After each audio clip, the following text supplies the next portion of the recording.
Welcome to this week's episode of Walkin' 90. I'll be your host this week, Chip, and I'm joined by Donny and Ross, who are no strangers to you if you listen to League One broadcasts. Donny has been doing voiceover work for the league for the past year, and Ross has been doing it, I believe, since the inception of the league. How are you gentlemen doing today? Great. Well, thanks, Chip. Thank you for having me. So we're going to start off with a real hot question. I want to know specifically why both of you hate my team and only my team and always like the team that we're playing against. That's right. That's right. We hate every team, especially yours, no matter who you are. Mm-hmm. That's how it's it like works. when I get called a Greenville fan. I'm like, I just do their home games. I mean, you get to be a fan of every team, I think, once you do them a couple of times and you interact with their fans. But yeah, we definitely hate Omaha for sure. It is a phenomenon that I do have to talk to people about sometimes because, even when they talk to me about, oh, I hate Joe Buck or I hate, fill in the name of a famous national broadcaster. Oh, I hate that guy. He's always biased against my team. It's like, no, he's not. He's just trying to be neutral. And because he's not totally in your team's corner, you perceive him as being against your team. He's not, or she's not. Like, they're just trying to call as fair a game as possible. We're not always perfect, but we really do our best because we love every team. Exactly. That's right. It is interesting. We had that here in Omaha. The beat writer for Creighton basketball got accused of not supporting the team, and he went on Twitter and it's like, I'm not a Creighton fan. I'm a Missouri basketball fan. It's my job to cover the team. I cover the team non-biasedly. I'm not cheering for them. I'm not cheering against them. I am just, here to cover the team and write the stories and tell about them. If you want like biased coverage, like that's not what a beat writer does. Right. Yeah. And sometimes people misunderstand that, which is okay. Like, Look, I'm a huge River Plate fan. River Plate are winning right now 3-1, by the way. And, so I'm a totally unhinged fan when it comes to my teams, but so I get it. As my good buddy Neil Rule always says, I'm a fan of whichever team is paying me. Yes. In our case, it's the league, so we're fans of the league. Well, speaking of that, I know that announcing games and doing play-by-play is a lot of people's like bucket list dream job. So how did you two guys, of all the people, end up doing play-by-play for a living? Go on, Go ahead. Well, all right. Well, yeah, for me, it's kind of been a long, winding journey over the last 14 years now. So I started out, I was in minor league baseball for a long time. I played baseball through college and just went straight into a minor league gig 2 days after my last college final because that was the sport I knew the best. That was the sport I had played, and that was where I got a break. So then I ended up being with a minor league team full time for 8 years in Central California, and then I moved out to Omaha to work for the AAA team there, which was just a seasonal job. But I'd been in A-ball for so long that I was ready for something new. So I took this seasonal job with the AAA team out there and did that for several years, but then got into broadcasting other stuff in Omaha with Creighton and UNO. So for those that aren't from Omaha who are listening or watching this, there's 2 different Division I schools in Omaha, about 8 miles apart, which is pretty unique. And then, of course, there's Nebraska, the Huskers down the road in Lincoln. So it's a pretty great sports area, college sports especially. And so I ended up doing 7 different sports between Creighton and UNO and got into a high school football Thursday night TV package. And so I was doing a bunch of stuff there and then got into voiceover work on the side, and voiceover stuff ended up becoming my main job Monday through Friday. So I don't necessarily have to do sports broadcasting, but it's still my favorite thing to do. And I still want to do as much of it as possible. And then met my wife in Omaha. We got married. Then she got diagnosed with an autoimmune condition where she'd noticed that cold weather was making her really miserable in those Nebraska winters. And we figured out it was because of this condition she had. The doctors basically told her, for the sake of your health and long-term quality of life, you should move to warmer weather if you can. So she's actually from Lakeland, which is in Central Florida. And so we moved here about a year and a half ago. And I knew that the studio that centralizes a lot of the USL broadcasts was in Florida. So I reached out to them after I moved down here. And I figured if I'm going to keep broadcasting, which I definitely want to, I want to do the sport that I'm actually the most passionate about, which has been soccer for the last 25 years. I love every sport in America, but I followed soccer compulsively around the world. My favorite teams in Argentina and Uruguay and England and Scotland and, so I'm pretty nuts about it. And of course, I've been pretty invested in American soccer's growth since I was in high school and got made fun of for liking soccer because it was not cool to like soccer in America back in the late 90s. So yeah, I was like, well, if I'm going to keep broadcasting and spend the time that it takes to do it as well as I can, I want it to be the sport that I've really loved the most. So it's a great chance to finally get to do that. And so that's what I've been doing for the last year. Nice. Awesome. Yeah. I came a much different path to the broadcasting side of things. My background was in written journalism. I worked for a lot of the local papers here. It was way back part-time at the Palm Beach Post, which is still in business somehow. And then I worked at CBSSports.com. I was a golf producer there, of all things. We did the PGA Tour's website for a while before we lost that deal. And then I was a fantasy writer. And I remember the day we were just starting to do video, and was it USA beat Spain? I can't remember which tournament it was in. And they just said, "Who knows soccer?" And it was in the middle of not the middle of the night, but the middle of the evening. And they threw me and my buddy Sergio Gonzalez, who's now the national NBA editor for The Athletic, and he's doing all right for himself. So they just threw us in front of the cameras and said, "Just talk about this game," because they had nobody else there that knew anything about soccer. So that was my first sort of foray into doing anything in front of a camera or behind a microphone. And then Mike Friedman, who's our boss at Vista, he worked there at CBSSports.com as well. And then he went off to Houston and then came back to work for University of Houston, came back to work for Vista WorldLink, who's the company that we do the work for, NEP. And he asked me if I had, when we started doing USL stuff, he reached out and said, "Do you have any interest in doing broadcasting?" I said, "Mike," I said, "I've never done this in my life." He said, "Just give it a shot. You got the accent. People think you know what you're talking about, even if you don't." And I said, "All right, well, listen, I'll just do color at first because I don't think my brain works fast enough to do play-by-play." So I did some championship stuff. Somebody at Ryan Sudol on Twitter reminded me today. It was 5 years ago. I think it must have been today because he must have got a reminder about it. We called a Didier Drogba goal for the Phoenix Rising in one of my first games. And that goal ended up going viral. It was one of his last goals, I think, in USL Championship. And then so I did color.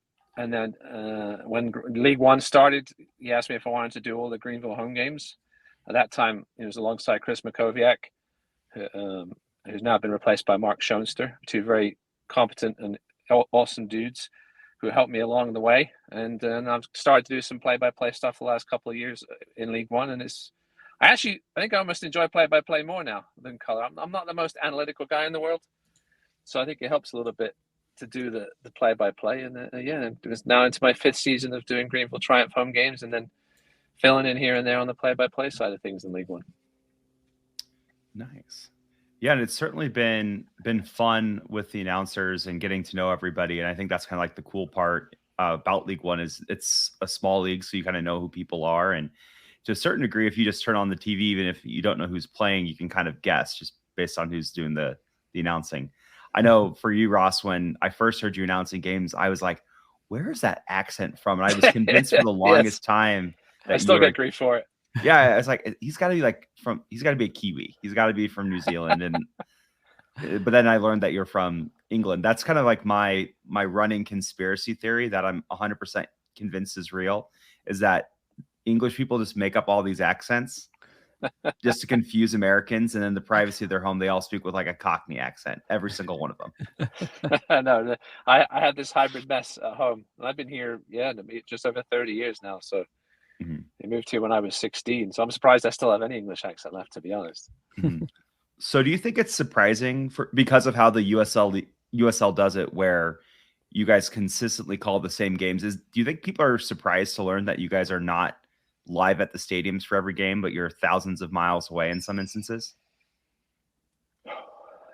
I think it depends who's doing the games. I think for certain people that have done live stuff, like Donny, all I've ever known is doing it on a monitor. So for me, I don't think you know any different. But I think certainly, those that have done it live, and I'm sure Donny can talk to that about how much more difficult it is to not be able to just turn your head and see what's going on and see where the positions are, where people are positioned, etc. And Donny, you can probably expand on that a little bit.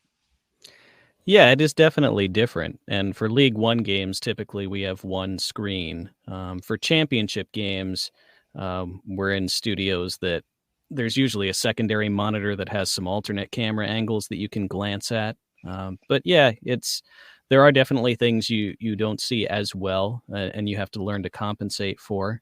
But the plus side is you can broadcast 2 or 3 games in a day from all around the country or sometimes around the world. I got to do 6 games in 3 days for the CONCACAF U17 tournament this last week, which was pretty awesome. And all those games were in Guatemala. So I would never get a chance to do those games in a million years if they weren't centralized out of this studio. So yeah, there's pluses and minuses to it, but I've made the adjustment and I really like what it allows us to do, even if it's always better to be there in person if you can, but there are trade-offs to everything.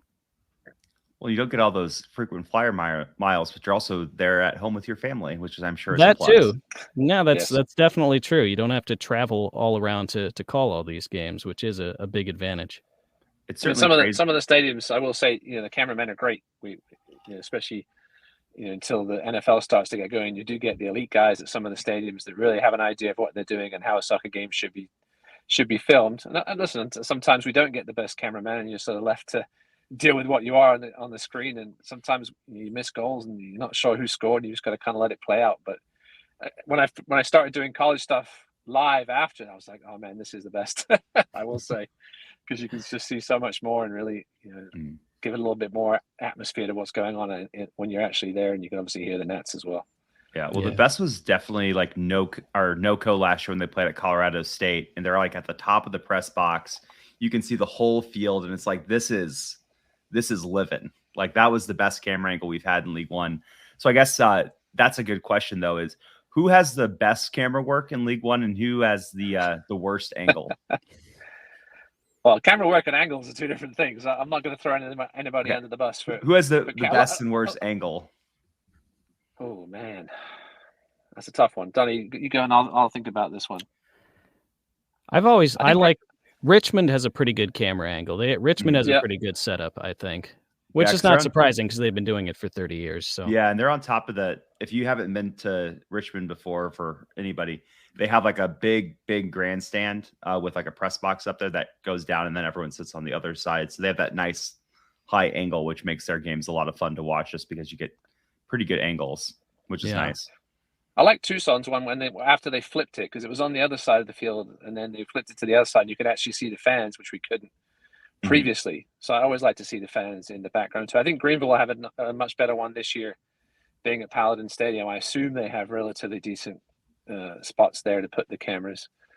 I think there aren't too many great ones, I will say that, but it does a lot. It doesn't, if you have a good camera spot, but then you have poor camera guys that don't particularly understand soccer or don't know when to focus in and out. It doesn't really matter how good the camera position is, but we make it work. Yeah, I think the worst one probably is Madison before they flipped it, and it makes sense why they wanted it to show all the fans that were at their games, and now it shows the press, like the suites. The suites, yeah. And Chattanooga kind of had the same angle too, because they both like were backed up onto like a highway, so they couldn't get far enough back. So like Madison even had like a guy on the ground, and they like cut randomly to it. But like Chattanooga has this like little semicircle around where you just can't see the ball if it's down there, because it's like, well, there's nowhere else for this camera to go. Like we can't just like point it down at the field. Yeah, and I think as more and more teams get their own soccer specific stadiums, that will continue to improve. I know even Chattanooga, I think they haven't finished, or at least as of last year, they hadn't finished building out that near side, which is the side the camera's on. So I mean, all this stuff is going to get better. The production quality will continue to improve as it has over the last handful of years. All this stuff, the reality is all of this stuff is a gradual build out, and we have to be, the progression happens over time, just like with anything else. And we all want it to happen right away. But, the fact that we're able to broadcast all these Division III and Division II soccer games in the U.S., and the fact that people can watch Division III and Division II soccer in the U.S. from any team and any game pretty easily and accessibly, it's pretty amazing for somebody like me who grew up hardly being able to watch soccer at all in the late 90s. I think it's definitely something that I'm glad the league seems to prioritize, is having all the games be available on TV with the ESPN package and everything else. That was super nice. I know that's something that when Omaha was announced, I was really surprised to learn that, yes, you can watch every single game, and no, you don't have to pay some like weird fee or go to some sketchy website like we used to have to do for basketball games back in the day. It's on TV. And then we had, not last year, but the year before that, we had games on like actual like broadcast television. It's been super nice. I know that's one of the things with some of my friends who have started to get into Union Omaha soccer. They're shocked to learn that not only is it on TV, but it's a professional quality product with, great announcers, great camera work. Like you get great graphics packages, and you can see the whole thing. And you wouldn't know it was third division soccer if you saw it. And that's something where, we don't, in England, you don't even have that for championship. You can't watch every single game of championship if you wanted to. You end up paying £15 a game to watch non-home games, which is like ridiculous. Yeah, I was picky and choosy last 2 years when Bournemouth were in the championship. I was like, man, that's the one reason I really want to get back up to the Premier League so I can watch every game. And the years before we got in the Premier League, you couldn't watch any games here except the occasional game that got picked up on national TV in England. But yeah, no, it's awesome the way we do things in USL. Mm-hmm. And that's also kind of like the fun thing of having that and being able to watch it. My story that I like telling all the time when we talk about broadcast is Ross shouted out the group that I watch games with, the Benson Hooligans Club, shout out BHC, who watched down at St. Andrews right by my house. And I met two guys at the game after the Open Cup game. And they said, hey, were you at the game? And I was like, yeah, for sure. Like, it was super fun. Was telling them about the game in Minnesota. And they're like, oh, yeah, we didn't realize people watched here until the guy on the thing said, hey, like, they're watching down in Benson at St. Andrews. And so because of that, I met these awesome guys, and they've been coming to all the games, and we hang out all the time now. And just because Ross, was kind enough to shout out a group that he didn't have to. And I think that's the cool thing, that every single game, it seems like the announcers are shouting out where different supporters groups are watching the game. And I think that really helps those groups grow, and it really helps people find the sport and the community around it, which is kind of the cool thing about lower league soccer in general. Yeah, we really want to shout out those supporter groups too. Like, I always try the groups that I know about, I try to give shout outs to during games that I do. If I know that their team is playing away and I know that group's watching at a certain location, if somebody tells me about it before a game, I try to write it down and give them a shout out. So anybody who's going to be watching games this year, feel free to tweet me before the game with where you're watching from, which supporters group you guys are, and I'll do my best to remember to give you a shout out, because that's important. I mean, especially the diehards that are either at every match or watching every match together. Yeah, we want to make sure that we give you guys love.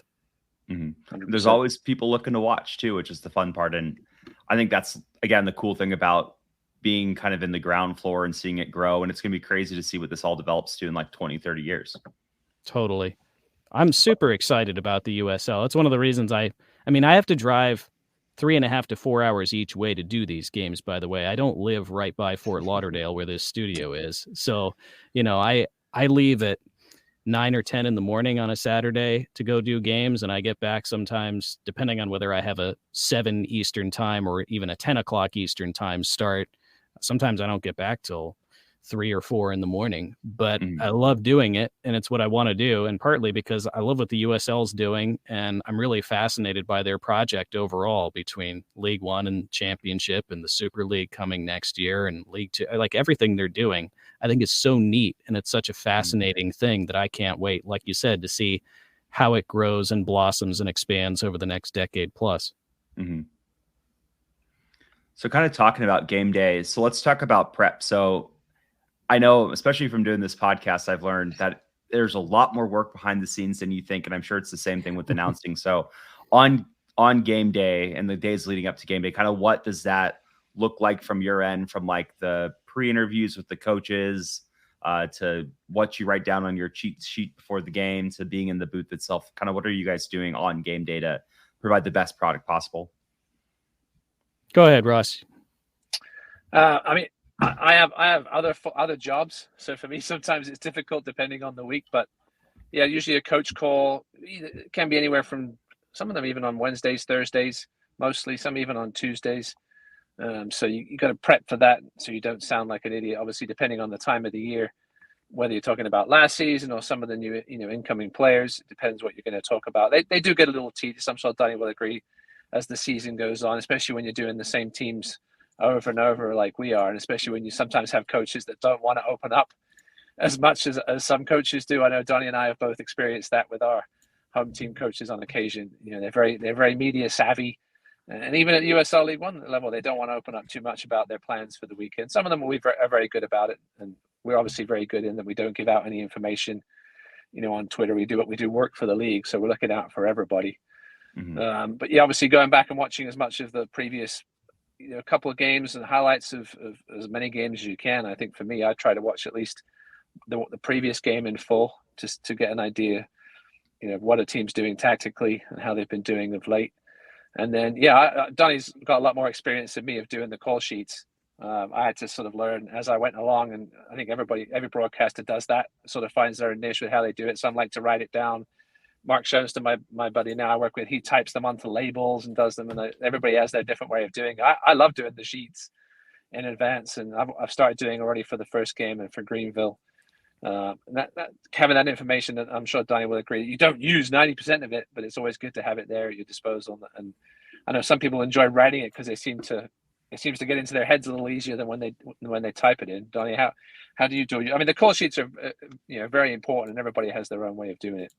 Yeah, totally. And I totally agree with what you said, that a lot of times you don't end up using 90% of what you prep. I heard a broadcaster say years ago that if you use probably more than 20% of your prep during a game, you've probably talked way too much.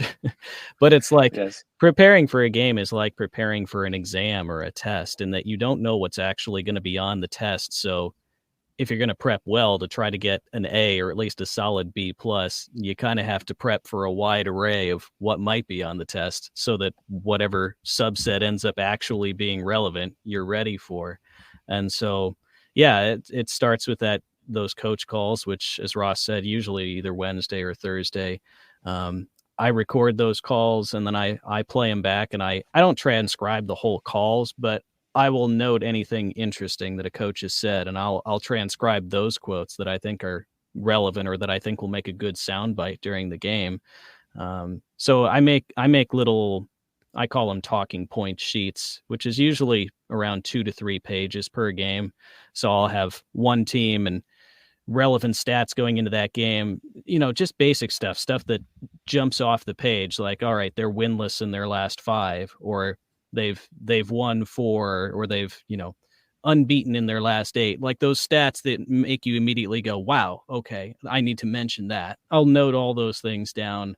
If there's anything between these two sides, interesting past meetings or series history, stuff like that. So I try to write all of that down in advance, just so that it's there. And then interesting trends for each team, stuff that the coach has said they're working on, stuff that the coach has said they're preparing for this week with this particular team that they're playing. And like Ross said, some coaches are much more talkative with you and much more willing to share. Some coaches are surprisingly very open and will be totally blunt and honest, to the point where we have to actually not give out some of the things they tell us, because it's like, well, I appreciate that you trust us that much. You probably don't want us saying that verbatim on the air. But yeah, then other coaches aren't quite as, they don't talk quite as much. So it just depends. You get different things from different coaches. But like you said, it's a small league. So you do tend to get to know certain coaches pretty well over the course of the year, because you talk to them multiple times. And so at least my experience last year was that as the year got later, certain coaches had spoken with me 4, 5, 6 times, and they felt more comfortable with me, and they opened up a bit more, which is always fun. It's good to develop relationships with coaches. So yeah, I type out a bunch of stuff, print out a bunch of stuff, bring it with me.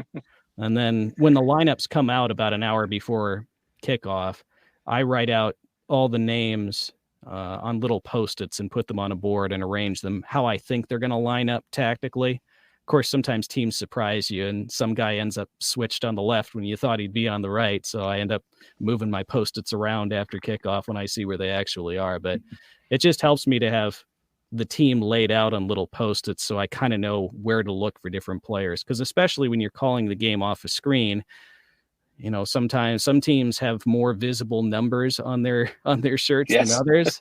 And so the more you can do to help yourself know who should be where approximately, the easier it is to identify players, because in the heat of the moment, in a big moment, in some games, there might only be one or two big moments.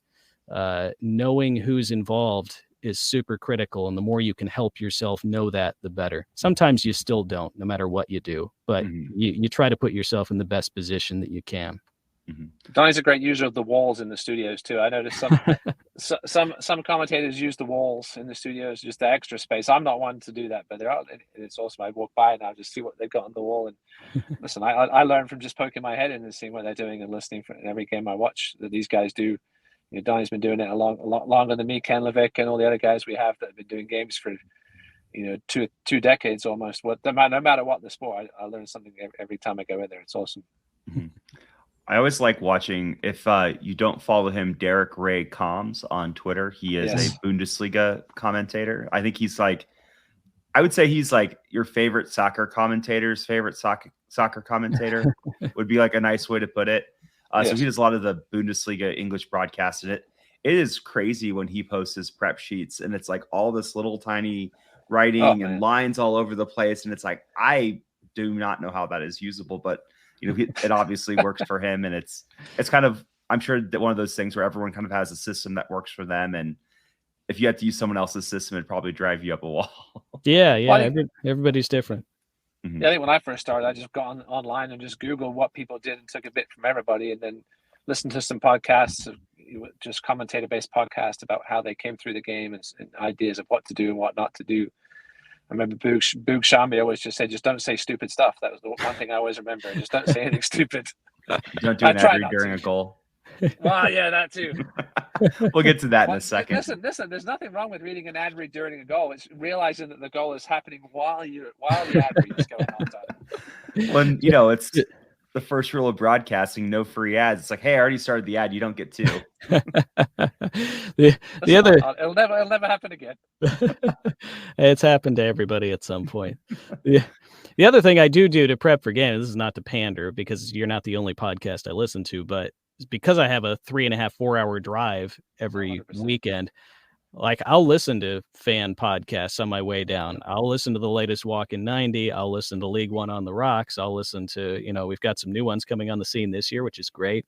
If whatever teams I'm doing, if they have a fan podcast, I'll listen to the latest episode of that, because I want to be in that mind frame as much as possible as I'm driving down to the game, where I'm up to date. My brain is up to date on what the situation is in the league, what the situation is with those teams. And sometimes listening to fans talk about the league or those teams, I hear stuff or angles or points of view that I hadn't considered. And so sometimes stuff that I hear on podcasts driving in ends up, you know, I end up repeating it on the air because it's fresh in my head. And, you know, it helps me in that way too.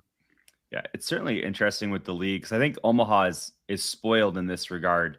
We don't necessarily have like a beat writer for the local paper for Union Omaha. It's just like a guy who I think almost just, I don't even know if he's there half the time, but he just like regurgitates some stats, maybe a quote or two from the press conference, and that's like kind of it. But I think for a lot of teams, they don't have like any press coverage locally besides the fan podcast, which I think is, you know, again, for doing a podcast, it's a great way to, you know, get out there because you are like one of the voices for it. But it is probably a bit interesting compared to like if you covered a Creighton basketball game. You know, there's pages upon pages of everything. There's human interest pieces. There's, you know, you can find out what every single player eats for breakfast from a, you know, some article they wrote. But for this league, it's like, well, you know, it's essentially a box score in the paper. Like, here you go, have fun. But with that, I know, like, I'm really excited with the Opta announcement that was announced today from the league. Hopefully that means that we as fans will have a lot better access to stats.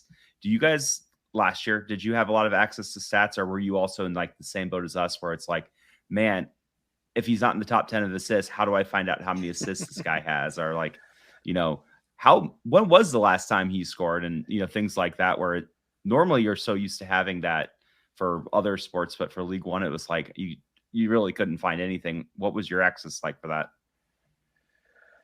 I mean, we did have Opta. We've had Opta, I think, every year. I think we've been there, and we do use the live game stats a lot. And our producers, especially Ryan Rose, who does a ton of the League One games, he is the guru of getting into the backside of the Opta, the back end of the Opta things, I should say, and really pulling out some amazing stats that you see during the games. And he'll pull those out onto the graphics. But yeah, I'm excited to expand it. I know when I'm doing research for games, sometimes I get a little frustrated in how much work I do have to do. I know the Opta, it's such a massive database. Donny will agree that trying to go through it sometimes is difficult. But the site, the league does a reasonable job, I think, as you say, Chip. They could do a little better job in opening up the stats to the fans, and especially in this day and age where it's so easily accessible.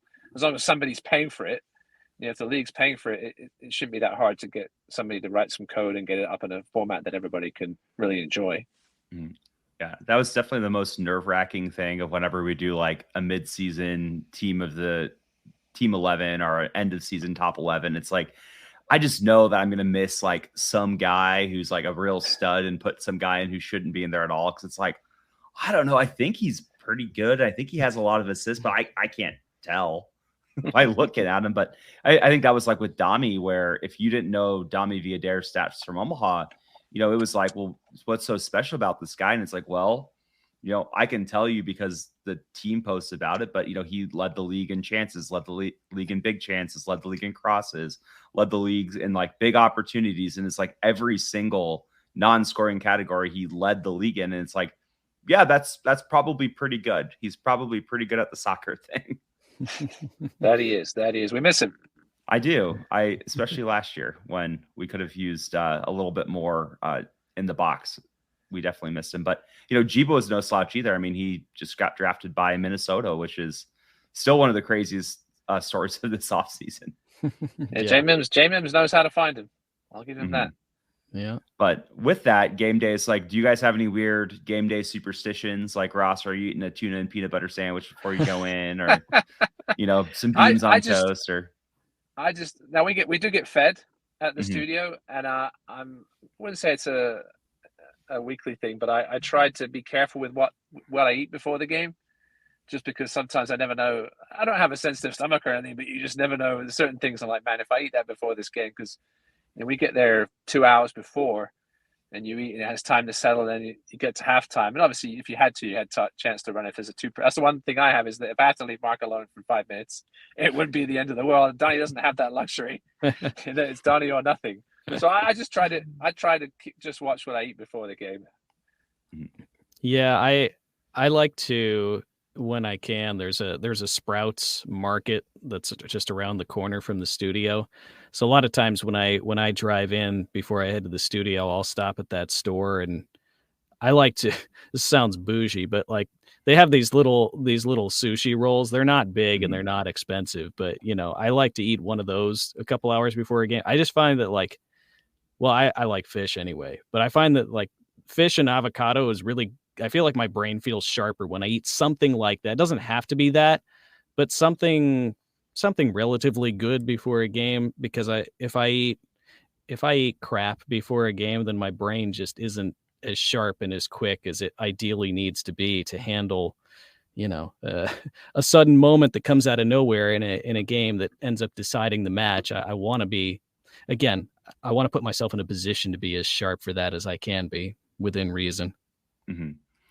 Ross just dropped off, but I have a really funny mental picture in my head, because for you guys, your voice is your trade, and that's how you're making your money doing this. Ross is a chatty Cathy for all of those of you who don't chat with Ross very often, but Ross works at the airport down there, and I just have this hilarious vision in my head of Ross just holding up a little sign before he does announcements and saying, "I'm on vocal rest today." Yeah, it is. Since I do voiceover work during the week, I do end up talking quite a bit to make money. That is how I earn a living. And so I mean, I got sick over the holidays traveling, and it hung on for a good month and a half, where my voice was good enough to do what I needed to do, but it was not great for a long time. And that's not fun. So yeah, like I drink water pretty religiously. I try to eat fairly well. I try to take care of myself as well as I can, getting good sleep as much as possible. is pretty important for your voice. Anytime you start to feel sick or run down, I mean, you typically feel it in your voice first, and that's not great when you have to talk all the time. So, so yeah, I do try to take care of myself as best as I can so that it's in as good a shape as it can be. Mm-hmm. For sure. And so this has been really great listening to you guys and like kind of getting some of the behind the scenes on what goes on game day. So let's kind of end with some fun stuff. So what's your favorite goal call that you've ever done? Oh, I think mine was Bijev for Fuego at the start of last season when I called him something about the Bulgarian magician. It was such a big game. I'm going to get my seatbelt on as my chauffeur is driving me home, so I'm not driving. Yes. Be safe, Ross. Yeah, Ross doesn't drive; he gets drove. That's right. I'm riding. Yes, that's right. This is the good thing about having a 15-year-old son and being old like that. No, I think the Bijev goal last year, because it was a great hook. I don't know if you remember the goal chipper. He hooked it back over his head and into the net. I think it was for the 3-3 tie at that point. And obviously, Bijev, it was the beginning of the season, and he didn't quite live up to expectations. I don't think. But it was one of those goals that, I'm probably going to remember for a while. It was some of my goal calls. I've got better as my play-by-play has gone on. One thing I've really learned is, I used to try to describe a little too much. And I think now, I'm learning that they're watching it. They can see what's going on. You don't need to really describe whether somebody's hitting it with their left foot or their right foot. So I'm getting better with that. And that was, try not to say in the back of the net. Back of the net was one of the things I always used to. It was one of my crutches, and I've got away from that. So I think my Bijev goal last year was one of my best ones. Yeah, I'm trying to think. I mean, last year was my first year of doing a full professional season. So I had done, I know you know this, Chip, but some people might not. I had done Creighton men's and women's soccer for about 4 or 5 years there in Omaha, and I'd done some for UNO as well. So Creighton, well, both Creighton and UNO have great college soccer stadiums, like 2 of the best soccer backdrops in the country. Creighton does broadcasts of all their men's and women's home soccer matches. So I did a lot of those. But, the college soccer season is very short. It's almost like, especially if you don't travel with the team, it's almost like a college football season where you have maybe 9 or 10 home games and then you're done. So last year was my first year getting to do 40 or 50 soccer matches over a 6 or 7 month season, which was great. I'd always wanted to do that. I just had never gotten to do it. So I feel like I got a lot better at soccer last year, getting to do it consistently week in and week out. And I really refined a lot of stuff and figured out a lot of stuff about how I want to call soccer and what do I bring to the sport. Because I basically know how I want to call baseball. I've done thousands of baseball games, basketball, bunch of other sports. So yeah, soccer was a real interesting experiment for me last year. And by the time I did the Omaha Chattanooga match in the playoffs last season, which was a great game, when Rafa Menzingen, I know, not from an Omaha standpoint, I know, but when Rafa Menzingen slalomed through the Omaha defense and scored from outside the box in extra time, I still can't decide if I like what I said or not. Sometimes I think it was sort of fun. Sometimes I think it was corny. So I don't know. I think I called it a magic carpet goal because it kind of reminded me of like Aladdin, on it, the way he kind of slalomed through the defense. I don't know. I still can't decide if I like it or not, but I guess that was the most I'd ever sort of gone for it on a goal call or did something slightly unusual or out of the box. So we'll see what I get up to this year. The U17 tournament that I just did last week was a lot of fun. And the last goal that Guatemala scored against Jamaica in the round of 16 game that I did was super fun because they were the host nation. And so they had a big crowd and it was a great atmosphere. So I liked what I did on Guatemala's match winning goal too. So I feel like I'm getting better all the time at soccer, and I'm looking forward to continuing to do that this year. Mm-hmm. I would say playoff games, championships, and like cup sets are definitely the time to like really go all out because it's like, it's going to get replayed. Like I can't tell you how many times I've seen that Joe Brito slide goal. Yeah. I mean, I've seen that thing 1,000 times.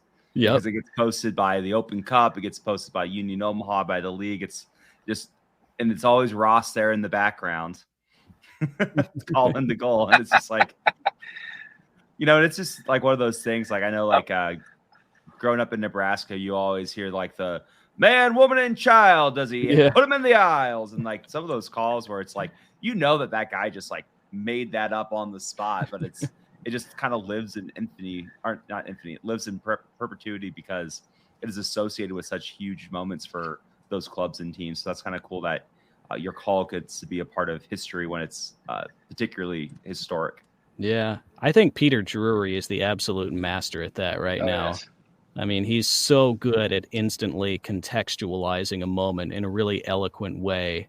So, yeah, I do try to think before a game, all right, based on where these two teams are at going into this match, what would it mean if this team scored first, or if the other team scored first? Like, how would that change the situation? How would that change the vibe? What might I say about that?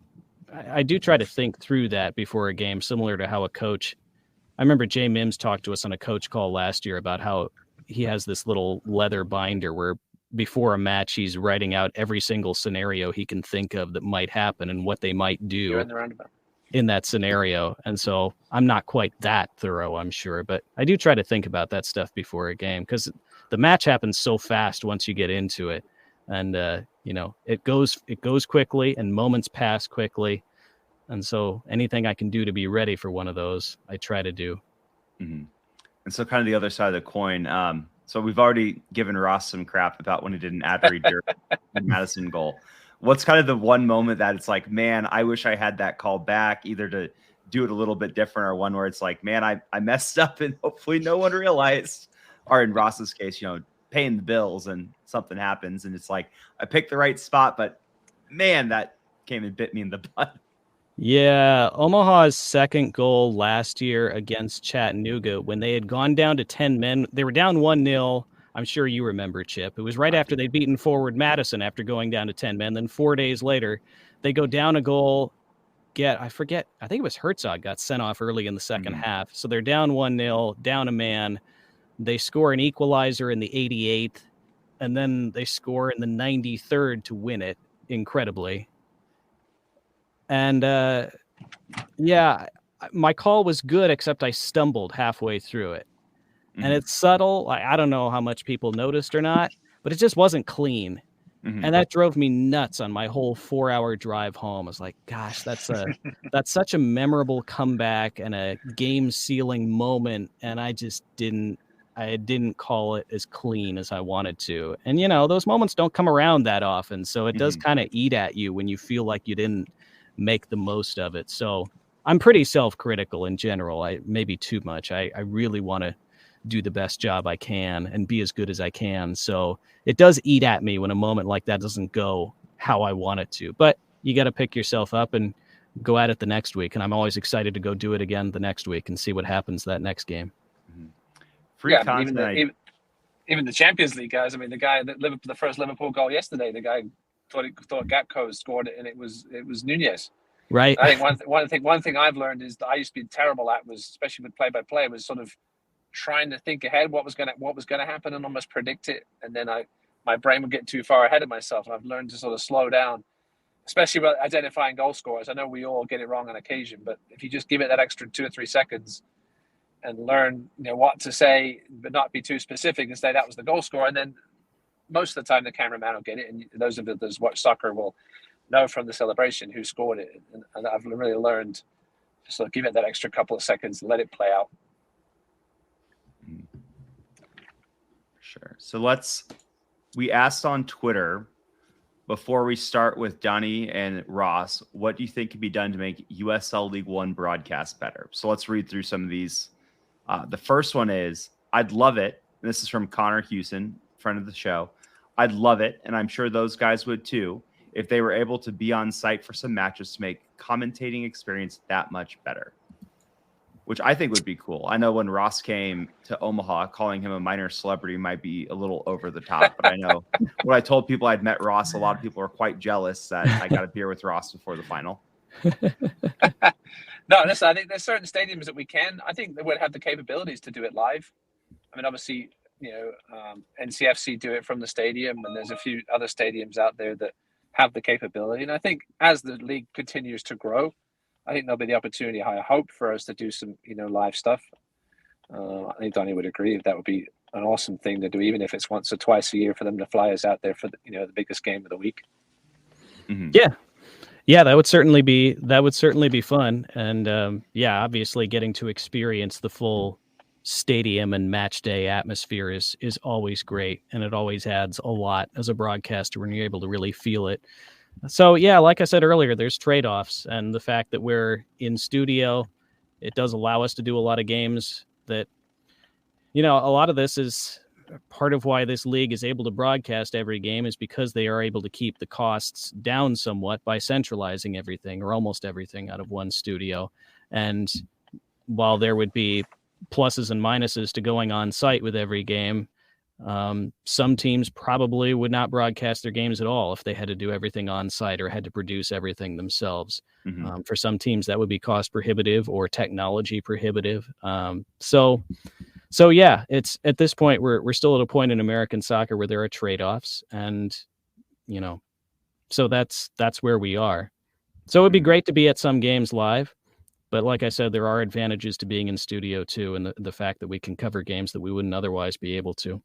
Mm-hmm. This is another one we have, which is kind of the same thing. More than one from Mike Umberger from Charlotte. More than one camera and more crowd shots. Also, is there a pregame coverage? It rarely gets shown on my ESPN Plus stream. So a few of those I know, like for the final when it was in Omaha, I don't know if that was an Omaha decision or if that was a league decision, but they did have more than just like the normal cameras they had, which was quite nice on rewatch because I have rewatched that game several times to have that. But again, I think it's kind of the same thing where a lot of those production costs are prohibitive, especially since it's not like even with like a lot of these college sports where they're making big money by broadcasting the games. I think for most of these teams, it's probably a cost center, even with the ads. Oh yeah. It would cost a lot to produce these games for each team. Our League One games do have two cameras, by the way. It's not just one. There are actually two. The USL Championship games have three cameras. Gotcha. And so, yeah, again, over time, obviously, we hope that the budgets will increase, the revenues will increase, the budgets will increase, and the number of cameras will increase. And I'm sure the league wants to get there. I know we certainly want to get there. So, but yeah, again, the fact that we can do the games right now with two cameras is certainly better than doing them with none or not at all. Yeah. And so, yeah, I share that. I hope that we can get to 4 or even 6 cameras eventually. And I think over time, the league has a chance to get there. We're just not there yet. Yeah. Personally, I wish they would do less crowd shots because last year they got a rather unflattering video of me eating a hot dog. I remember that. I had several people send that to me, which was not appreciated, but it was funny. But it's like, God damn it. Of course, like the one time I get something to eat at the stadium, I'm on camera just like inhaling a hot dog. But that's one of the best parts. I'm sure Donny will agree when he did CONCACAF stuff. Which I did 1-2 games last year, I think, on the girls' side of things. And then the US Open Cup, we tend to get a couple of more cameras depending on where the game is. And it's almost a different world. Some of the replays you get, from behind the goal and some of the looks you get. Because the replays in USL League One sometimes are, left for lacking, especially with the offside stuff. And just because you only have the 2 cameras. And I love when I get the chance to do games when I get those extra looks and get to talk about it a little extra. Mm-hmm. Yeah. And then we have 2 that are, one is a joke and one is not a joke. And I will let you guys decide which ones. So Jeff Line, friend of the program, another Omaha BHC guy, says, can we make Arizona/West Coast based games all day games? Which would be great because those are very last late. year. Yes, please. Yeah, well, that'd be fine with us too, because we wouldn't be at the studio till midnight, or those Tucson games last year that would get, rain delayed for 3 hours. There were some times where people didn't leave till 5 or 6 in the morning. So yeah, that was one of the best mental health things I did for myself, was just turn that game off. Be like, I'm not going to watch this. And that was right after my kid was born too. So I was up anyways, because the kid was up like every hour. And I was like, I'm just not even going to turn that on. Like when they scored that first goal, I was in the middle of bottle feeding him. And I kind of like shuffled over into this room that I'm in right now. And of course it wasn't us that scored first. It was them. So that was like, well, this stinks and it's late and I sacrificed my sleep to stay up for this. But Yeah, that would be nice, but I think they would probably say otherwise, especially in Fresno. I don't think they want to be playing at 4 p.m. That's probably pretty toasty. Not in July. That would be bad. Only Toronto's allowed day games. Yeah. And Chattanooga there in 2020 because they didn't have lights. Oh, yeah, can't mention that. Yeah, we can't talk about that. We'll get fined. And then Ken Lavica says more Donny and Ross ?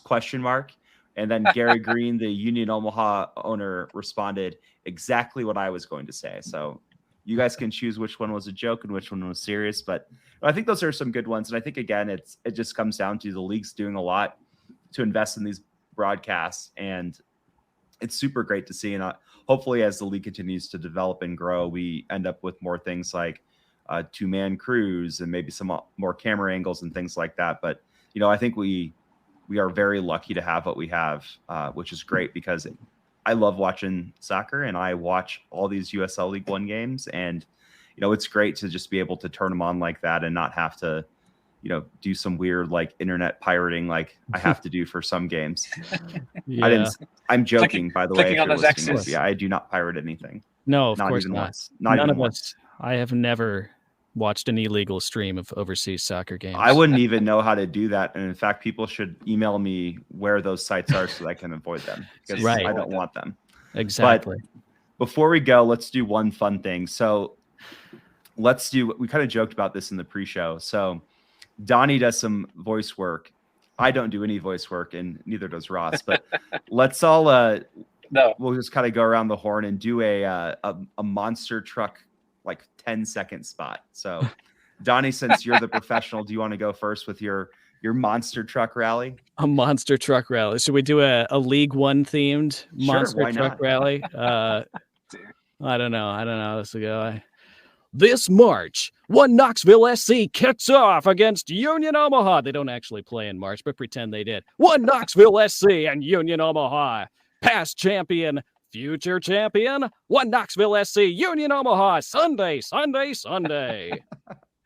Okay, that's a good one because Omaha and Madison do play on a Sunday, so I can do that tired bit too about this Sunday, the clash of the Kit Titans, Union Omaha, Ford Madison. 2 teams enter, 1 team leaves.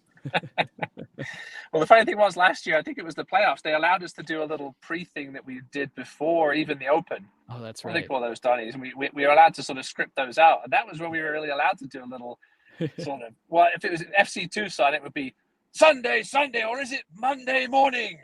FC Tucson hosting the Greenville Triumph. Maybe. We might get to finish it at some point before the sun comes up. Or Omaha and Warner Park, where it's like, well, we finished before the Sarpy County says we have to stop playing.